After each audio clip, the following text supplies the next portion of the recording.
In a forgotten military bunker beneath what used to be classified as a blackout zone, a rusted steel door was forced open for the first time in 41 years. The team wasn't looking for anything. It was routine clearance, nothing more. But in the dark, past 3 sealed corridors and a staircase that led nowhere, they found it. A machine, not listed in any schematic. No cables running in, no power source visible, yet the screen was warm. At first glance, it looked like a prototype terminal from the Cold War. Keyboard, CRT display, magnetic storage tray. But none of it made sense. The screen had no connectors. Keyboard layout included characters never used in any known language. And the internal fan, still spinning, made no sound at all, except when the room was silent. Then faintly, just beneath the threshold of hearing, a name, always the same one, never one they recognized. The machine wasn't just running, it was recording. Stored within its drives were dozens of video files, each marked with timestamps that had dainty occurred yet. Some were dated days in the future, others decades. All of them had the same prefix. recall_1.mp4 through recall_033.mp4 in each file. Began with the same low-frequency sound, a pulsing tone that formed a perfect spiral when visualized on a spectrogram. The spiral trine? The Discovery team took exactly 33 minutes to decide what to do. Then they left. They sealed the bunker. They erased the logs. But it was too late. Because the moment they opened the terminal, a new file appeared on the server at HQ 1,000 miles away. No upload, no transmission, just a new file, named after one of them. Before he had spoken a word, the file was labeled recall_034.mp4, even though only 33 files were physically stored in the machine's local directory. The team lead, Jonah Kells, was the first to notice it. Not on the bunker machine, but on his encrypted laptop, which hadn't been connected to anything except the power outlet. He hadn't downloaded it. He hadn't opened any drives. Yet there it was. Exactly 33.3 megabytes in size. No date of creation, no origin path. Just a playback icon that shimmered unnaturally against the matte background of his desktop, as if it were rendering itself in real time. Against protocol, he opened it. The video began with static, but not random noise. This was structured static, layered, pulsing in intervals that aligned perfectly with deep theta wave frequencies. After 13.13 seconds, the screen shifted. A narrow hallway, concrete, one flickering light in the distance, and the unmistakable sound of bare feet on metal flooring. No source visible, only movement, only presence, and then his name, not spoken. But displayed, frame by frame, across the flickering lights, as if the hallway itself were spelling it out. J-O-A-H. He yanked the battery from his laptop. But the screen didn't go black, the machine stayed on. And a second window opened by itself, a console interface with just one blinking line. Do you remember yet? He backed away, heart pounding. The lights in the room dimmed. The fluorescent hum above him matched the low tone from the video exactly, and he realized it wasn't the machine that was generating the sound, it was the room. When he returned to the command center, he didn't speak. He simply handed over his laptop, still glowing, still running on no battery at all. The other officers looked at the file. None of them touched it. But one of them, Corporal Reese, whispered, "I've seen that hallway before." When asked where, he said, "I don't know. And in my dream, I was already walking toward the sound." By the morning after contact with the file, all 4 members of the Discovery team reported the same symptoms, without ever discussing them. Tinnitus, memory disruption, inability to recall recent meals or conversations, and a compulsive urge to revisit forgotten places from childhood. But the most alarming symptom appeared in Jonah. He began responding to a name that wasn't his, a name none of them recognized. When questioned, he looked confused. "I've always been called that," he said. His tone was calm, but his eyes were not the same. Psychological screening was initiated. Baseline data showed consistent brainwave activity for all subjects, until they were shown a still frame from recall_0034. At that moment, each subject's frontal lobe emitted an anomalous signal. A short burst of synchronized activity matching what researchers had only seen in near-death experiences. One analyst described it as a cognitive ping, like the brain was replying to a question it had been asked long ago. But when asked what the question was, the response was always the same. I knew you'd ask. Sleep became impossible, not due to nightmares, but because sleep brought the videos back in full detail. In dreams, they walked hallways they had never visited, past screens showing timestamps from futures they couldn't verify. Some saw their own reflections glitch in and out of existence. Others walked endlessly, toward a sound that wasn't playing externally, but echoing from the back of their skulls. And one, Lieutenant Heron, never spoke again. She simply sat down in the hallway of the command center, stared at the floor, and whispered, "He's still recording. He wants me to see." What made it worse was the certainty. None of the affected individuals expressed fear, only inevitability. They didn't believe something bad might happen. They believed it already had, and their bodies were just catching up. One final shared behavior emerged. Each of them, at different times, began drawing the spiral trine, not consciously. But while in what they described as wake dreams, each drawing was identical. Each one pulsed under black light, and each carried a small notation in the corner, written in the same unnatural script found on the terminal keyboard. Recall confirmed. 3 weeks after the initial discovery, unrelated security firms across the globe began reporting anomalies in footage review systems. These weren't government-connected servers. They were small, private. One in a parking garage in Seoul, another in a veterinary clinic in Oslo, a third inside an elevator, its maintenance panel in Buenos Aires. Each one flagged the same event. A moment in their closed-circuit footage where the time code either froze or reversed. It's precisely at -12 hours, 0 minutes and 0 seconds. And in each case, the glitch was accompanied by one identical frame inserted in the feed. A dark hallway, a single word stenciled on the far wall. Recall, the most disturbing aspect wasn't the footage, it was what came after. Every employee who reviewed those frames even briefly reported disorientation within 48 hours. Some got lost in buildings they worked in for years. Others forgot the names of their children. One man claimed he could hear his phone ringing, even when it was powered off and disassembled. When asked who was calling, he said, "Not me, but another version of me, trying to warn this one." Across online forums, a new keyword emerged. The loop. It wasn't trending, it never went viral. What?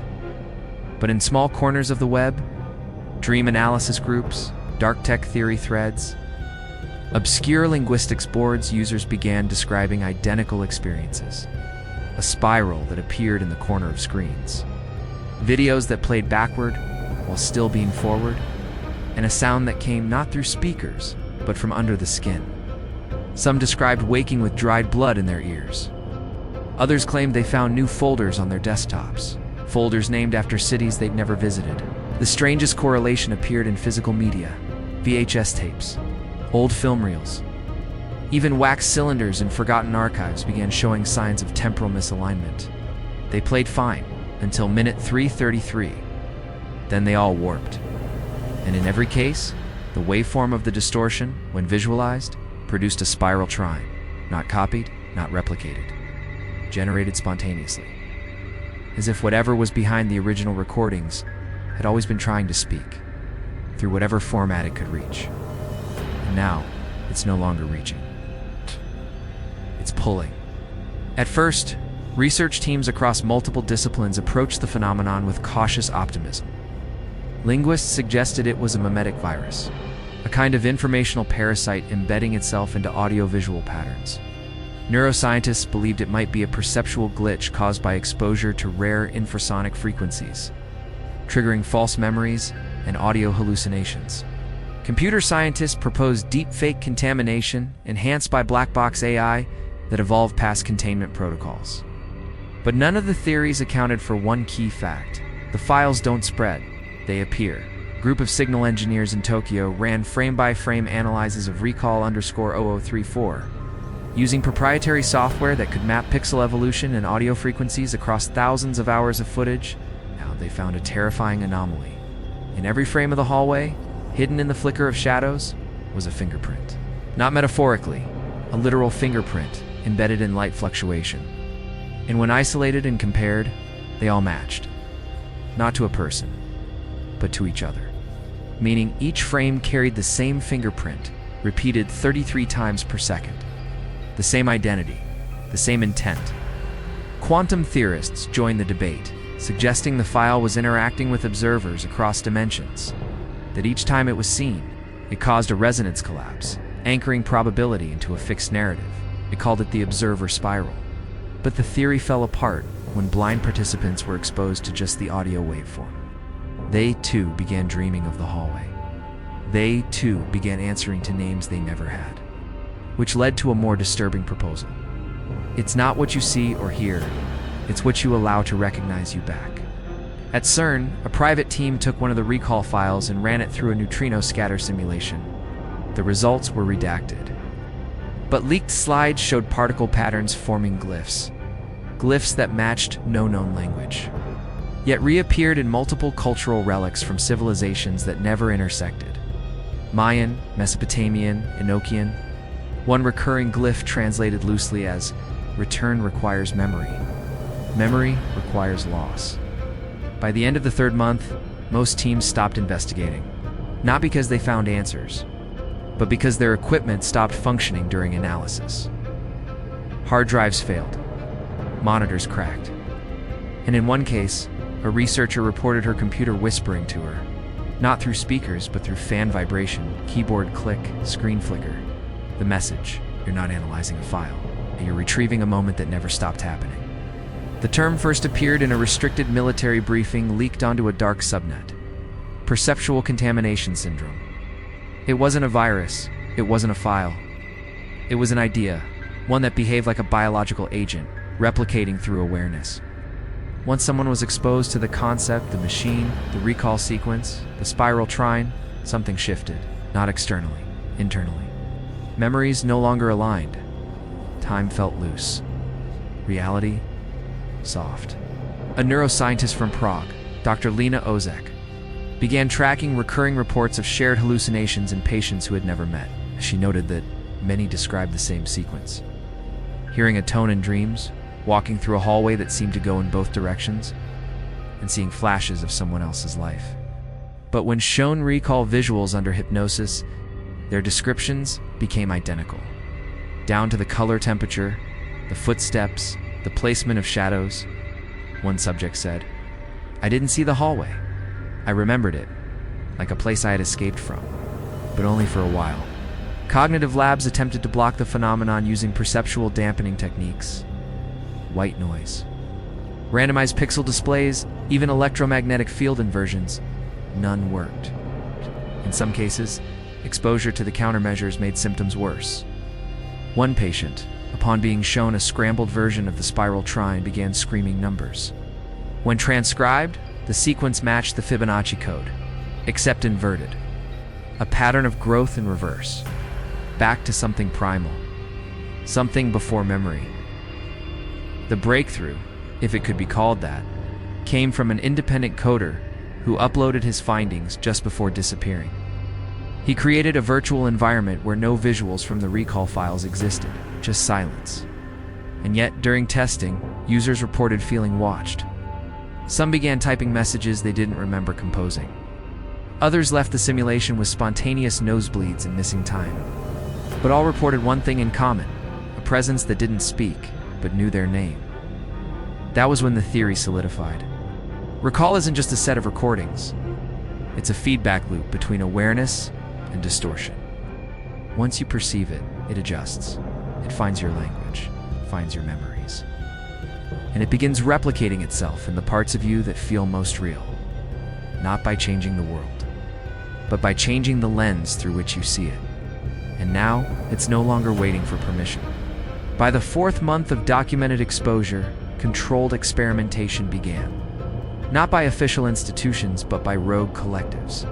A splinter group of engineers known as Third Joe attempted to build a functional replica of the bunker terminal using salvaged Cold War tech and schematics taken from declassified Soviet archives. Their version booted, but it never displayed a command line, only a countdown. It began at 33 hours, 0 minutes, and 0 seconds. When it reached -12, the screen shattered. From the inside, and in the glass, fingerprint. Perfect. Identical to the one found in the original recall file. Another group, the Trine Explorers, created an AI designed to watch the recall videos and report anomalies. Within 72 hours, the AI had rewritten its own core functions and restructured its output into only 3 words repeated endlessly. "You remember me?" When disconnected and recompiled in a clean environment, it did not return to baseline. Instead, it began auto-generating video files to 33 seconds long, showing hallways that matched no known building on Earth. In one file, a shadow stood at the far end and lifted its arm. The moment the figure pointed at the camera, the generator crashed, and the workstation's owner was never seen again. Evan academic efforts turned into something else. At a university in Canada, a class on digital media contamination used a sanitized recall clip as a case study. During playback, 6 students experienced simultaneous blackouts. When revived, each had scrawled the same sentence on their desks. Using pens they didn't have before collapsing. "We're not watching the video. We're watching what watches us back." The clip, when reviewed later, had 1 frame added at the end. It's an empty lecture hall except for 1 chair, facing the screen. In a hand resting on the desk, fingers tapping -3, then 3, then 3. The most dangerous experiment, however, happened unintentionally. A security analyst created a compression mirror to test how recall files degraded when stripped of data. Instead of corruption, the opposite occurred. The video became clearer, faster, more synchronized with the viewer's heartbeat. The analyst's final message, written in a system log not meant for human interaction, read, "I compressed the signal, and it compressed me. Now we both fit inside the next name," while official investigations dwindled. A silent network of digital archivists began uncovering fragments of recall in unexpected places. Not in pirated files or deep web repositories, but in mainstream media. Frame glitches in news broadcasts, corrupted pixels in archived weather reports, spectral artifacts hiding in the negative space of children's cartoons. It's all aligned by one impossible constant: a spectral fingerprint identical to that found in recall_0034, even across codecs, regions, languages. The distortion was always 33 frames wide, always beginning at timestamp -12. An independent spectrogram analyst isolated audio residues from decades of public broadcasts. In 1983, a radio test tone from rural Estonia included a low pulse that, when accelerated, revealed the exact harmonic spiral from the recall files. A broadcast from 1996 in Chile included 0.33 seconds of silence. That visualized as a trine spiral when fed through inversion software. Most alarmingly, a NASA satellite relay from 2008 had a corruption error that spelled, in binary, the words, "Playback doesn't need a player." The signal had no source, no destination, but it still arrived. More concerning were the alterations happening in personal data. Some users reported emails reappearing after being deleted, with attachments they never opened. JPEGs with file names like hallway_mirror_33.jpg or spiral_alpha_034.bmp. None could recall downloading them. None showed metadata. And each one, when opened, would cause device fans to pulse in 3-second intervals, even if the image was closed. One user reported, "It's not what the file shows, it's what the file lets you start remembering." Across social media, low-level anomalies began clustering. Videos auto-playing at 3:33 a.m. local time, streaming services buffering at -12 seconds, AI transcription tools writing the word recall where it hadn't been spoken. In one documented case, a live streamer whispered a viewer's name before it appeared in chat. When asked how he knew it, he simply said, "It was printed on the inside of my eyelids for weeks." Tonight, it blinked. A chilling discovery came from an archival software engineer who ran checksum validation on library microfilms digitized in the early 2000s. The checksum didn't fail, it responded. It returned an ASCII code that translated to, "You can't restore what hasn't ended, you can only rejoin." At first it was dismissed as malware, but the checksum worked. The files were untouched. And the message came back. Even after formatting the drive, It was during an isolated network test in a subterranean data vault in Reykjavik that the theory collapsed. A recall file, untouched and air-gapped, was left idle inside a drive for 72 hours. No playback, no triggers. And yet, the temperature inside the server room began to spike every 33 minutes. Not gradually, it's precisely. A sharp rise of 3.3 degrees, followed by silence. And then a new folder appeared, untitled. Inside, a single video file. It bore no name. Its format, nothing. The file could not be opened. But when left selected, just highlighted the room. S-lights flickered in sync with the heartbeat of the operator standing nearest.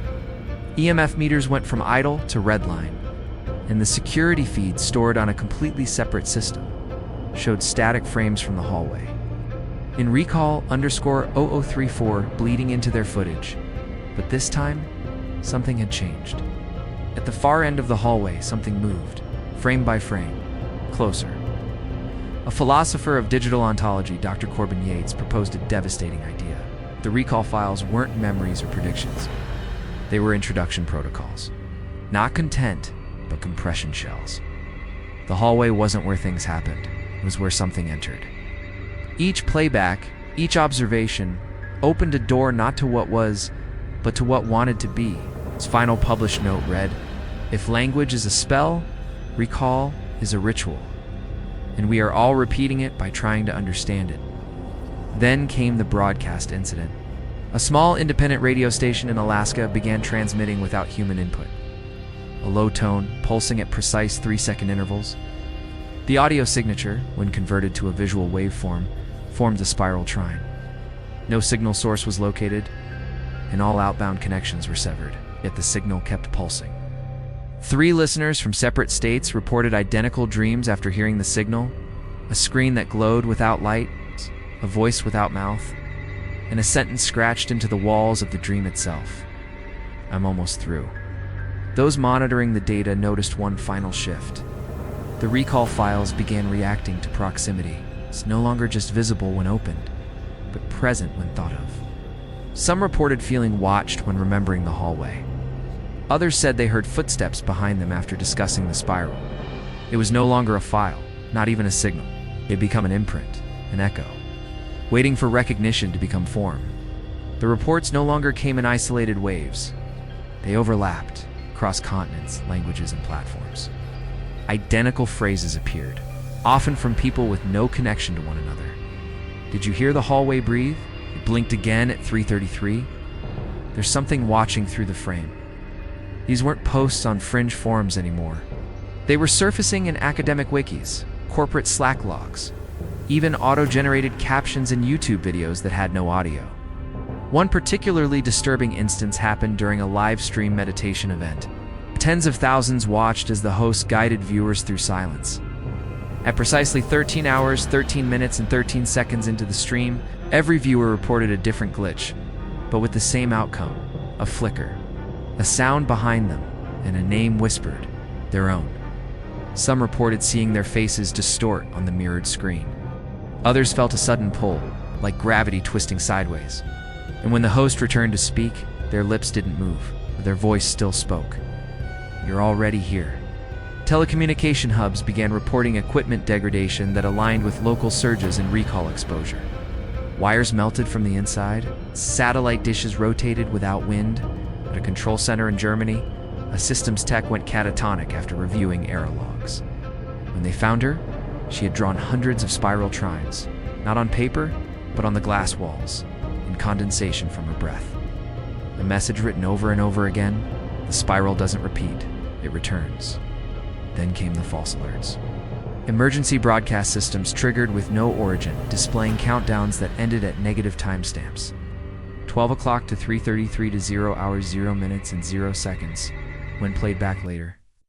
The recordings were empty, but viewers who saw them described seeing someone they knew, standing motionless, framed in static. One viewer in Brazil reported, "It was my grandmother, but her eyes were mine. And she mouthed something I haven't remembered yet."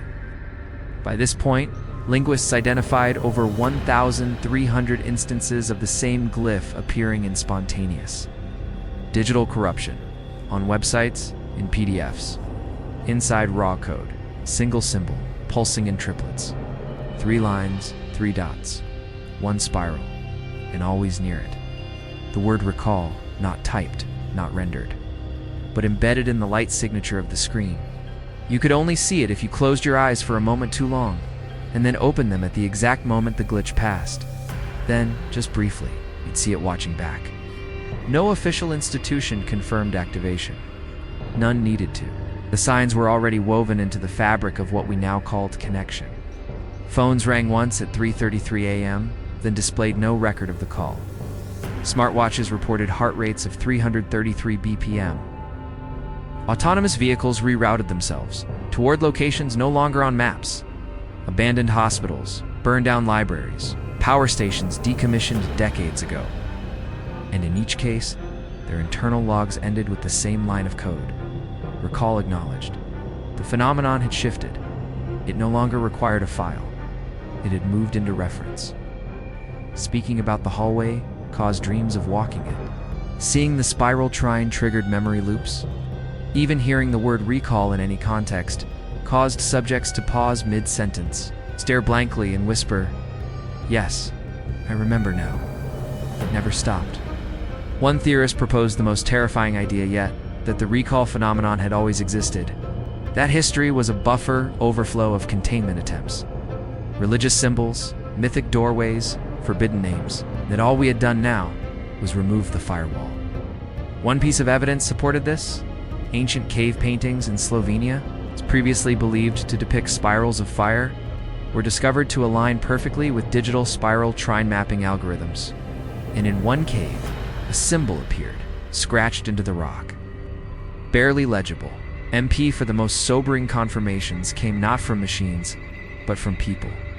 Hundreds, then thousands began reporting shared memories of places they had never visited, of voices they recognized but couldn't place, of screens that blinked back, and more troubling still, a change in identity resonance. Facial recognition software began failing.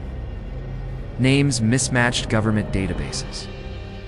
DNA tests returned with insufficient origin data, as if the people running them weren't entirely ... here. Or at least, not just here. One tech journalist summarized it best in a final post before going dark. "It's not a virus. It's not a hack. It's not a message. It's a mirror." Held up to the idea of perception itself. And now that we've looked, it knows the shape of our attention. You didn't press play on this by accident. Maybe you were curious. Maybe you followed a thread, a comment, a glitch in your feed. But the moment this video began, something else did too. Not a file transfer, not a download, but a recognition, matching of patterns. The spiral trine isn't on the screen anymore. It's in the timing of your breath, pressure behind your eyes. The moment you just looked over your shoulder, without knowing why, you've noticed the echoes, not in the speakers, but in your thoughts. That flicker when you blinked.